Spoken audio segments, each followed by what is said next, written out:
स्वागत है आप लोग का बायोकॉमर्स क्लास में। आज हम लोग इस वीडियो में सेमेस्टर 1 हिंदी के ऑब्जेक्टिव क्वेश्चन देखेंगे जो कि आपको 20 मार्क्स के लिए एग्जाम में पूछे जाते हैं। पहला क्वेश्चन है, मौखिक भाषा की आधारभूत इकाई क्या है? तो क्या हो जाएगा? ध्वनि। राइट आंसर ध्वनि हो जाएगा। लिखित भाषा की आधारभूत इकाई क्या है? तो क्या हो जाएगा? वर्ण। ठीक है, यहाँ पर क्या अंतर है? मौखिक का हो जाएगा ध्वनि और लिखित का हो जाएगा वर्ण। ठीक है, नेक्स्ट, भाषा के शुद्ध रूप का ज्ञान किससे होता है? तो किससे होगा भाई? लिखित भाषा से। मानक हिंदी से क्या तात्पर्य है? तो साहित्यिक पुस्तकों की भाषा। राइट आंसर ये हो जाएगा। क्वेश्चन नंबर 5, भारतवर्ष में हिंदी को आप किस वर्ग में रखेंगे? तो राष्ट्रीय भाषा में। ठीक है, राष्ट्रीय भाषा में हम लोग रखेंगे। सबसे पहले किस वर्ष की जनगणना के आधार पर भारतीय भाषाओं के बारे में विस्तृत जानकारी प्राप्त हुई? तो कौन सा वर्ष था वो? 1951। राइट आंसर भी हो जाएगा। हमारे देश में हिंदी, ये सब ग्रामेटिकली पोर्शन है। ठीक है, हमारे देश में हिंदी के बाद सर्वाधिक कौन सी भाषा बोली जाती है? तो तेलुगु बोली जाती है हमारे देश में। निम्नलिखित में कौन सी भाषा देवनागरी लिपि से लिखी गई है? तो क्या राइट आंसर हो जाएगा? मराठी। ठीक है, 22 भाषाओं का वर्ण संविधान की किस अनुसूची में है? तो राइट आंसर हो जाएगा 8वीं। ये सब BVI क्वेश्चन है भाई, देख के जाना एग्जाम से पहले। मैं दुनिया की सब भाषाओं का इज्जत करता हूँ, परंतु मेरे देश में हिंदी की इज्जत ना हो यह मैं बर्दाश्त नहीं कर सकता। यह किसने कहा है? विनोबा भावे। भाई एक सैल्यूट मारो विनोबा भावे के लिए। ठीक है, किस राज्य का गठन सर्वप्रथम भाषाई आधार पर किया गया था? राइट आंसर हो जाएगा आंध्र प्रदेश। आंध्र प्रदेश ही वो राज्य है, ठीक है, जहाँ भाषा का इकाई आधार किया गया था सर्वप्रथम।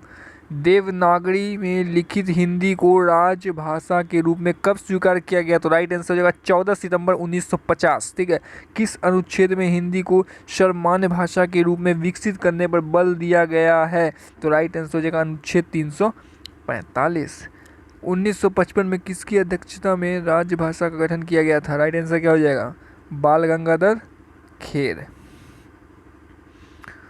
भाषा का प्राचीन रूप किस ग्रंथ से मिलता है? तो राइट आंसर क्या हो जाएगा? ऋग्वेद। ठीक है, संविधान में प्रादेशिक भाषाओं का उल्लेख किस अनुसूची के अंतर्गत किया गया है? तो राइट आंसर क्या हो जाएगा?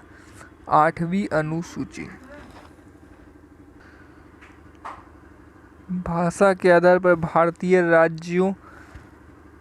राज्यों की पुनः संरचना की गई है। तो 1956। जॉर्ज ग्रिसन के अनुसार भारत में कितनी भाषाएं बोली जाती है? 179 भाषा। खड़ी बोली हिंदी में सर्वप्रथम रचना करने वाले कवि का क्या नाम है? अमीर खुसरो। चंद्रधर शर्मा गुलेरी ने किसको पुरानी हिंदी का प्रथम कवि माना है? राइट आंसर हो जाएगा राजा मुंज। खड़ी बोली कहाँ बोली जाती है?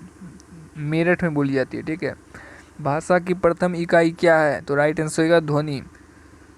निम्नलिखित में से कौन द्रविड़ परिवार की भाषा है? द्रविड़ परिवार की भाषा कौन सा? कन्नड़ हो जाएगा। ठीक है, भाषा की सबसे बड़ी इकाई क्या है? वाक्य। खड़ी बोली का दूसरा नाम क्या है? कौड़वी। ठीक है, कौड़वी, BS राइट आंसर हो जाएगा।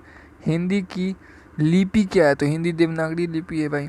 संस्कृत, मराठी और नेपाली भाषाओं की लिपि क्या है? तो क्या हो जाएगा? संस्कृत ही लिपि है। ठीक है, देवनागरी लिपि का विकास किस लिपि से हुआ है? तो राइट आंसर हो जाएगा ब्राह्मी। कौन सी लिपि दाईं से बाईं ओर लिखी जाती है? राइट आंसर हो जाएगा खरोष्टी। मनुष्य ने लिखना आरंभ किया किस लिपि के द्वारा? तो राइट आंसर क्या हो जाएगा? चित्र लिपि। ठीक है, पहले ड्राइंग बनाए। देवनागरी लिपि क्या है भाई? अक्षरात्मक लिपि है। ठीक है, रोमन लिपि क्या है? ओ भाई, रोमन लिपि क्या है? तो वर्णनात्मक लिपि है। सब ग्रामेटिकल पोर्शन है आपका। वर्णात्मक लिपि की विशेषता है, क्या हो जाएगा राइट आंसर? वर्ण। प्राचीन भारत की प्राचीन लिपि कौन है? ब्राह्मी। ब्राह्मणी लिपि का समय क्या है भाई? बोलो।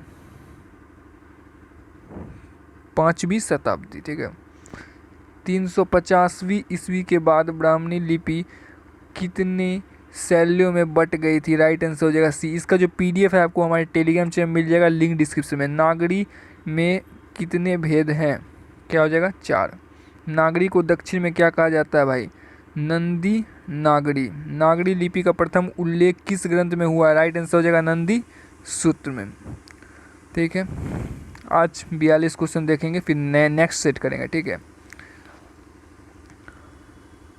निम्नलिखित में कौन सी लिपि देवनागरी लिपि से पर्याप्त साम्य रखती है? राइट आंसर क्या हो जाएगा? गुजराती। देवनागरी लिपि और हिंदी वर्तनी मानकीकरण 1963 ईस्वी में किसने प्रकाशित किया था? किसने किया था भाई? केंद्रीय हिंदी निर्देशालय। अधिकतर भारतीय भाषाओं का विकास किस लिपि में हुआ है? तो राइट आंसर ब्राह्मणी लिपि हो जाएगा। आज हमने 42 क्वेश्चन देखे, नेक्स्ट सेट 2 देखेंगे। आज सेट 1 था, नेक्स्ट सेट 2 जो है बुक के क्वेश्चन रहेंगे, फिर नेक्स्ट सेट 3 देखेंगे। ठीक है, चैनल पर नए हो सब्सक्राइब कर लो, ये टेलीग्राम चैनल PDF मिल जाएगा। लाइक शेयर एंड सब्सक्राइब तो करना ही है। थैंक यू वेरी मच, पढ़ते रहो।